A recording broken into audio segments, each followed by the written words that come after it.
बिस्मिल्लाहिर्रहमानिर्रहीम। अस्सलाम वालेकुम नाज़रीन कराम, मैं हूं मखदूम शहाबुद्दीन और आप देख रहे हैं मेरा फेसबुक और यूट्यूब चैनल।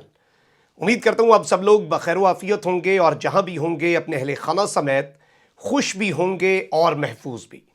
नाज़रीन कराम, एक जानिब तो हुकूमती इत्तेहाद या फिर हुकूमत बनाने वाला भानमती का कुंबा बिलाखिर विफाकी काबीना बनाने में कामयाब हो चुका है, लेकिन उतरे हुए चेहरे, बढ़ती हुई परेशानी और अनसर्टेनिटी के इमरान खान की दूसरी इनिंग्स जिसका आगाज हो चुका है और जिसकी बुनियाद लाहौर के जलसे से डलनी है, उसमें इमरान खान क्या करने जा रहे हैं, इसने ना सिर्फ इनकी जीत की खुशियों को मांद कर दिया है, बल्कि इस वक्त पूरे का पूरा मंजरनामा तब्दील हो चुका है।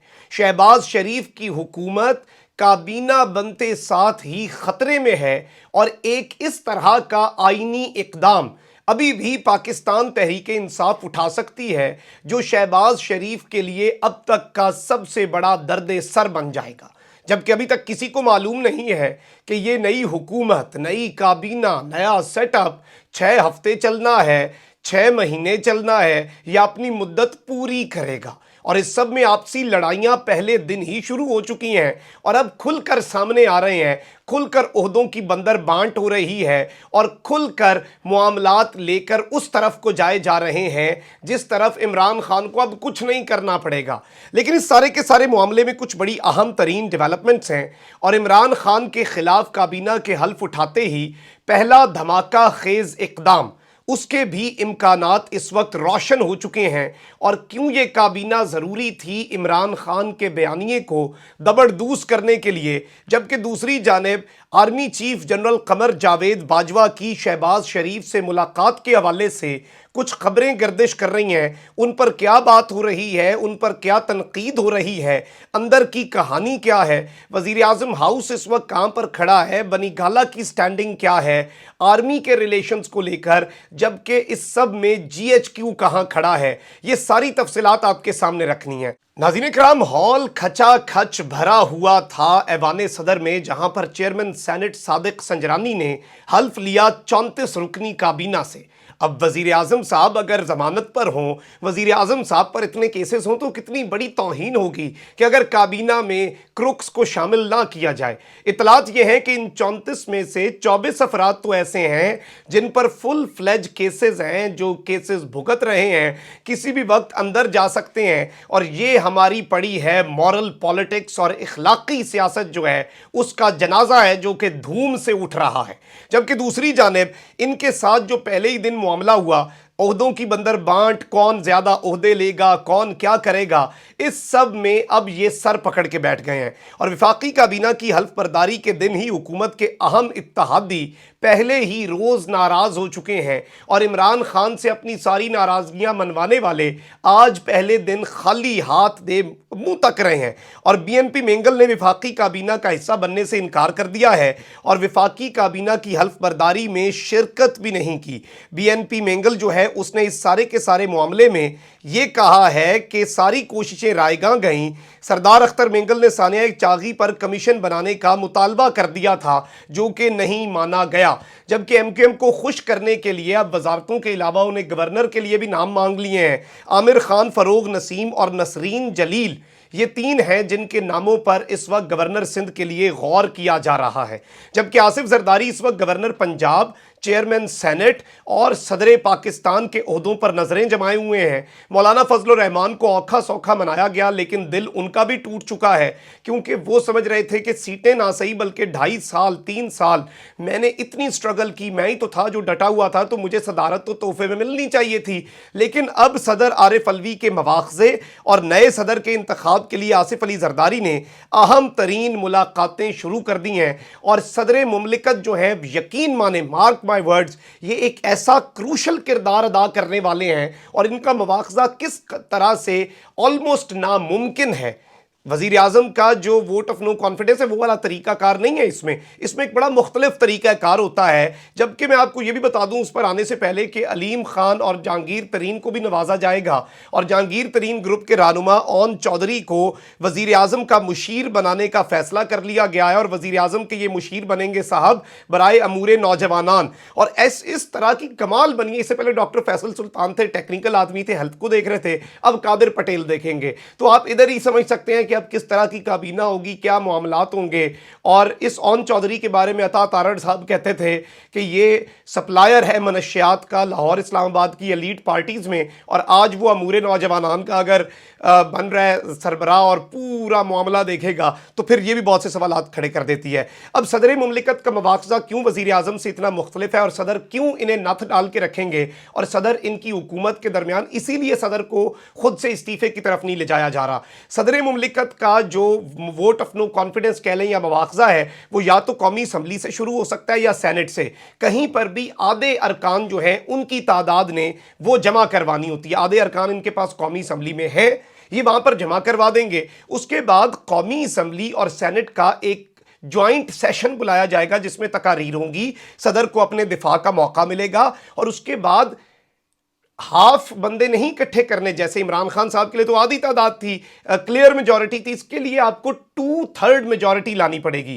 اب جتنے یہ جو حکومتی اتحاد نیا بنا ہے ان کے پاس جتنے قومی اسمبلی میں بندے ہیں, اگر یہ سارے بندے ووٹ کرتے ہیں عارف الوی صاحب کے خلاف, پھر انہیں ٹوٹل ووٹس کے لیے 100 کے 100 سینیٹرز کا ووٹ چاہیے ہوگا, جن میں سے آدھے تو پی ٹی آئی کے ہیں, اور پی ٹی آئی کے آدھے سینیٹرز تو یہ لے نہیں سکتے. تو یہ آلموسٹ ناممکن ہے, اور اس کے لیے یہ کوئی اور راستہ اختیار کریں تو کریں. اب صدر مملکت ان کے ساتھ کر کیا سکتے ہیں؟ یہ محسن داوڑ کو وزارت دینی تھی, ہم نے بڑا احتجاج کیا, اور افواج پاکستان کا اس کے اندر بہت زیادہ ریزنٹمنٹ پائی جا رہی تھی میری اطلاعات کے مطابق, جس کی وجہ سے شہباز شریف بیک فٹ پر گیا کہ آپ وہ شخص جو کہتا تھا پاکستان کا فوجی وزیرستان سے زندہ باہر نہ نکلے اسے اپنے ساتھ بٹھائے ہوئے ہیں, اور آپ تقاریر کے اندر اسے بٹھا رہے ہیں, ارریلیونٹ تقاریر کے اندر بھی بٹھا رہے ہیں. تو یہ ایک بڑی اہم ترین ڈیولپمنٹ تھی. اب اس کے بعد یہ بھی اپنے حلقوں میں اور اپنے آپسی ذرائع میں کہہ رہے ہیں کہ ہمیں تو وزارت نہیں ملی, بی این پی مینگل بھی نہیں ملی. تو اس پر فواد چودھری صاحب نے بڑی دلچسپ ایک قانونی بات کی, اور انہوں نے کہا کہ حکومت صرف 3 ووٹوں پر کھڑی ہے. آج اختر مینگل کی کابینہ میں شمولیت نہ ہونے کے بعد اگر وہ اعتماد کا ووٹ نہیں دیتے تو حکومت فارغ ہو جائے گی. آئین کے مطابق صدر مملکت کسی بھی وقت اس نام نہاد حکومت کو اعتماد کے ووٹ کا کہہ سکتے ہیں, یعنی کہ تحریک عدم اعتماد پیش ہونے کی بھی ضرورت نہیں ہے. صدر مملکت کسی بھی وقت یہ کہہ سکتے ہیں اس حکومت کو کہ مجھے لگتا ہے کہ آپ نے اعتماد کھو دیا ہے, آپ کو ایک مرتبہ پھر سے پارلیمان سے رجوع کر کے اعتماد کا ووٹ حاصل کرنا ہوگا. اب اس سارے کے سارے معاملے میں ناظرین کرام پاکستان کے فوج کا جو کردار ہے اس پر بھی بات ہو رہی ہے کھل کر, اور فواد چودھری نے اس کے اوپر آفیشیل سٹیٹمنٹ بھی دی ہے, پالیسی سٹیٹمنٹ سمجھ لیں کہ تاریخی طور پر پاکستانی فوج کا سیاست میں کردار رہا ہے. عمران خان نے فوج کے بارے میں ابھی تک کوئی بھی اشتعال انگیز لفظ ادا نہیں کیا. افواج کی خواہش ہے کہ اسے سیاست سے الگ رکھا جائے, ہم افواج کی اس خواہش کا بھی احترام کرنے کو تیار ہیں. اور عمران خان کے حق میں لیکن یہ سب کو پتہ ہونا چاہیے کہ اٹھی لہر کو دبانا ممکن نہیں. عوامی رجحان سے خلاف جانا ملک کو بدامنی میں دھکیلنے کے مترادف ہے. اگر انتخابات میں نہیں جاتے تو پاکستان میں امن عامہ کو قابو میں رکھنا مشکل ہو جائے گا. اب ایک جانب یہ تمام تر چیزیں ہو رہی ہیں, وہیں دوسری جانب تحریک انصاف نے فورن فنڈنگ کیس میں اسلام آباد ہائی کورٹ کا فیصلہ چیلنج کرنے کا فیصلہ کر لیا ہے, اور انہوں نے یہ اعلان بھی کر دیا, اور میری اطلاعات کے مطابق بہت جلد یہ چیلنج ہو جائے گا کہ یہ 30 دن میں فیصلہ آپ صرف پی ٹی آئی کا کیوں سنوا رہے ہیں, کیوں ساری کڑیاں مل رہی ہیں, کیوں سارے ادارے سازش میں شامل سارا جہاں ہے کہ مصداق یہ پورے کا پورا معاملہ کیوں کیا جا رہا ہے, یہ اندھے کو بھی نظر آ رہا ہے. اور ایون یہ قوم کو میں یہ ذاتی طور پہ سمجھتا ہوں کہ اپنے اداروں سے بدزن کرنے کی سب سے بڑی سازش ہے. عمران خان کی حکومت جانے کا اتنا اس ملک کو نقصان نہیں ہوگا جتنا قوم اگر اپنے اداروں پر اعتماد کھو دیتی ہے اس کا نقصان ہونے جا رہا ہے. اب وفاقی کابینہ بن چکی ہے تو عمران خان کے خلاف پہلا بڑا اقدام ہو سکتا ہے. پہلا بڑا اقدام عمران خان صاحب کے خلاف کیا ہونے جا رہا ہے میں یہ بھی آپ کو بتا دیتا ہوں. اب یہ نیشنل سیکیورٹی کمیٹی کی میٹنگ بھی بلا سکتے ہیں, اور نیشنل سیکیورٹی کمیٹی کی میٹنگ کی جو سفارشات ہیں ان پر وفاقی کابینہ عمل بھی کروا سکتی ہے. یہ دونوں کام کرنے کے لیے, یعنی کہ میٹنگ بلانے کے لیے, اور پھر میٹنگ کے بعد آبویسلی اس میٹنگ کی جو آفٹر اس کی جو سفارشات آتی ہیں آفٹر دا मीटिंग, उन पर अमल करवाने के लिए पार्लियामेंट की कमेटी बुलवाने के लिए हर चीज़ के लिए वफाकी काबीना की ज़रूरत होती है, बहुत बड़े बड़े फैसलों के लिए वफाकी काबीना की ज़रूरत होती है। तो अब इमरान खान के खिलाफ इंक्वायरियों और इवन ये जो लेटर गेट का स्कैंडल है, इसमें ना सिर्फ अपने आप को खुद से ही किसे वकील करें, किससे मुंसफी चाहें कि मिसदाक, ये अपने ही लोग जो हैं उन्हें तो ये क्लीन चिट देंगे, लेकिन अमेरिका बहादुर को भी क्लीन चिट दिलवाने की कोशिश करेंगे। और इसमें इम्तिहान जो सबसे बड़ा शुरू होता है वो पाकिस्तान की अफवाज का होता है, जिन्होंने इसे ब्लेटेंट इन्वॉल्वमेंट पाकिस्तान के लिए माना कि हमारे मामलात के अंदर मुदाखलत है। तो अब उनका मौक़िफ़ क्या होने जा रहा है इस नए सेटअप के अंदर। Army chief general Qamar Javed Bajwa ने शहबाज शरीफ की तकरीब अलबरदारी में शिरकत नहीं की थी और बाद में ISPR की तरफ से बताया गया कि उनकी तबीयत नासाज थी, लेकिन जो उस टाइम जनरल बाजवा की रिप्रेजेंटेशन के लिए भेजा गया वो 22वें नंबर पर आते हैं सीनियरिटी में। उस पर भी बहुत सी बातें हुई। इवन इनके अपने टोकरा साफ़ी, नून लीग के तलत हुसैन और इस तरह के लोग जो हैं, जो कि इनके पूरे का पूरा बदबूदार सहाफ़त के अलमबरदार हैं, जो जनरल बाजवा को सर पे उठाए हुए थे, उन्होंने इसके ऊपर जनरल बाजवा पर तनकीद की और यहाँ तक कह दिया उन्होंने कि जनरल बाजवा अवामी प्रेशर और फौज के अंदर प्रेशर के आगे झुक रहे हैं और उसकी वजह से डर रहे हैं। अब इत्तलात ये गर्दिश करवाई जा रही हैं कि army chief general Qamar Javed Bajwa की वज़ीर आज़म शहबाज शरीफ से मुलाकात हुई है और ये मुलाकात जो है ये वज़ीर आज़म हाउस में हुई और आर्मी चीफ की आईनी जिम्मेदारी है, उनकी जितनी मुलाकातें होंगी उन्हें करनी पड़ेंगी। वो ये तो नहीं कर सकते कि हम कबूल नहीं करते, कोई भी इस तरह नहीं होता। इस तरह बनाना रिपब्लिक बन जाए या तो फिर मार्शल लॉ लगा दें।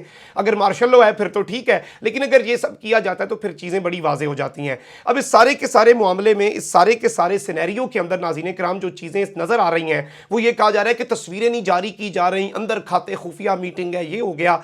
मेरी पाकिस्तान तहरीक इंसाफ के लोगों से बात हुई, वो कह रहे हैं ऐसा कुछ नहीं है, वज़ीर आज़म से 1000 दफ़ा आर्मी चीफ मिल सकते हैं और इसमें कोई नहीं कि कोई खुफिया मीटिंग है, कोई हमारे खिलाफ साजिश हो रही है, कोई हमारे खिलाफ प्लॉट हो रहा है। और जिस तरह से DG ISI का फैसला था कि उनकी तस्वीर नहीं जारी की जाएंगी, तो PTI की गवर्नमेंट नहीं जारी करती थी अगर आर्मी चीफ का ये फैसला है। लेकिन इस पर जो बात की जा रही है, जो इसके ऊपर पॉइंट दिया जा रहा है वो ये है कि क्योंकि पब्लिक में इतनी रिजेंटमेंट पाई जा रही है, अवाम जो है वो अपनी अफवाज से उन्हें बदजन करने की एक साजिश है, मुनज़्ज़म साजिश भी है, इसमें अवाम के जज्बात को एक्सप्लॉइट करने के लिए भी बहुत कुछ किया जा रहा है। तो ये सब कुछ इस तरफ को जा रहा है कि इसमें बहुत कुछ वाज़ेह हो जाएगा। कमेंट सेक्शन में राय का इज़हार ज़रूर करें। अपना बहुत ख्याल रखें। अल्लाह निगहबान। पाकिस्तान जिंदाबाद।